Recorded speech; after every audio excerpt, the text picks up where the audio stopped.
1 Timothy chapter number 4, verses 12 through 16. 1 Timothy chapter 4, verses 12 through 16. 1 Timothy chapter 4, 12 through 16.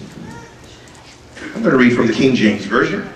And it says, "Let no man despise thy youth, but be thou an example, a pattern, or a model of the believers, in word and conversation, in charity and spirit, faith and purity. Till I come, give attendance to reading, to exhortation, to doctrine. Neglect not the gift that is in thee, which was given thee by prophecy with the laying on of hands of the presbytery. Meditate upon these things, give thyself wholly to them, that thy profiting may appear to all. Take heed unto thyself and unto the doctrine, continue in them. For in doing this, thou shalt both save thyself and them that hear thee." I want to focus in on the last part of verse number 12 and the last part of verse number 16. It reads, "Be thou an example, a pattern or a model of the believers, in word and conversation, in charity, in spirit, in faith, in purity. For in doing this, thou shalt both save thyself and them that hear thee." This is the word of the Lord. In the 4th chapter of 1 Timothy, Paul is giving fatherly counsel to his son in the faith and encouraging him on how to be a good minister. He tells him, Timothy, you've got to tear down false teaching, because Christians were walking around talking about you should not get married and you should not eat certain foods like shrimp and lobster. The devil is a liar, because I'm a Red Lobster man myself. Praise the name of the living God. He says you got to tear down these false teachings. He is pouring into Timothy that you have a duty as a minister to teach the people. In fact, if you go back up to verse number 11, it says, "These things command and teach." Paul is encouraging Timothy, who is the pastor of the church at Ephesus, one of the biggest churches founded by Paul, because Timothy is a little timid.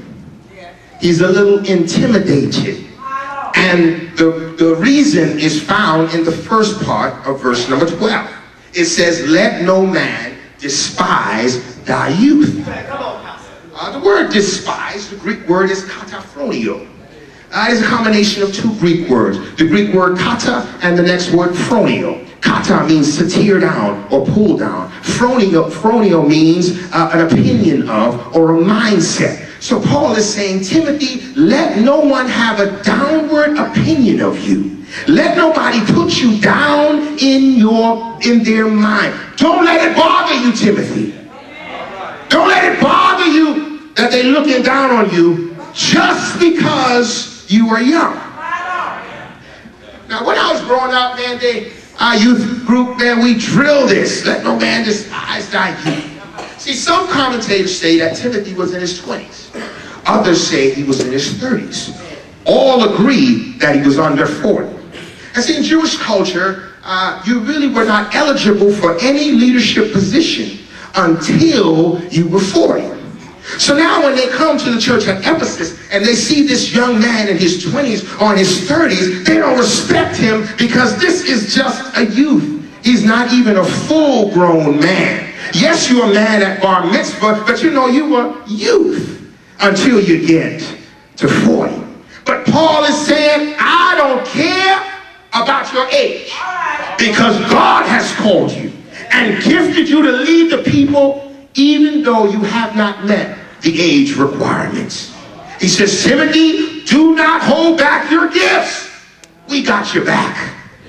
You'll see in verse 14, he says, we laid hands on you because you have a gift inside of you. Don't neglect the gift because you are young. He encourages him to read the Bible and teach the people.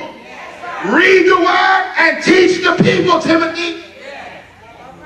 A major mandate or assignment is given to Timothy in the second part of verse number 12.